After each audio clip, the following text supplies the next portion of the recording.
Bonjour, bienvenue sur Cocotte TV pour une nouvelle présentation.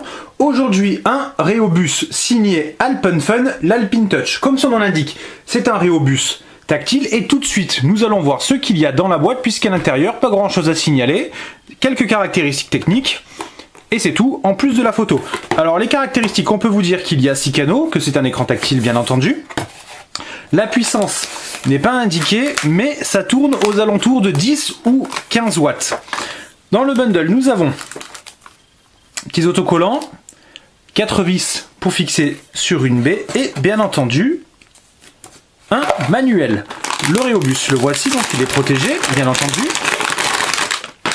Nous avons donc un modèle format 5,25, une seule baie avec un support mi-longueur, on va dire, pour le Rhéobus qui permettra de faire passer quelques câbles. C'est en plastique. L'avant par contre nous sommes sur de l'aluminium brossé et l'écran est ici. Alors on va rapidement enlever la petite protection qui laisse plutôt voir la matrice comme on peut le constater.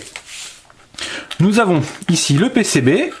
Alors ça par contre honnêtement hop c'est pas très pratique.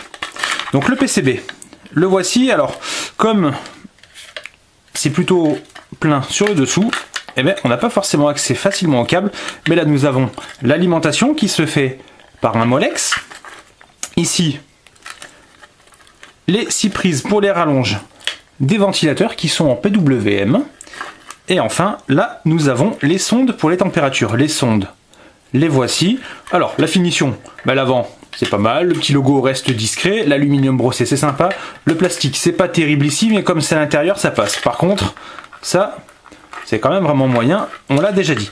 Au niveau des câbles, donc nous avons 6 sondes, l'alimentation et bien entendu, nous avons aussi les prises pour les ventilateurs. Donc les câbles sont quand même relativement longs, il y aura de quoi faire, un peu trop peut-être, alors premier regret, on verra pour le test bien entendu, mais si on enlève la prise ici, voilà, nous ne sommes pas sur du 3 pins standard, donc nous sommes obligés d'utiliser la rallonge, et donc d'utiliser tout ce surplus de câbles à utiliser dans un boîtier avec de quoi bien planquer un maximum de câbles derrière. Le test, on s'en occupe très rapidement et on vous le propose en théorie en fin de semaine prochaine. En attendant, on vous souhaite une bonne fin de journée à tous.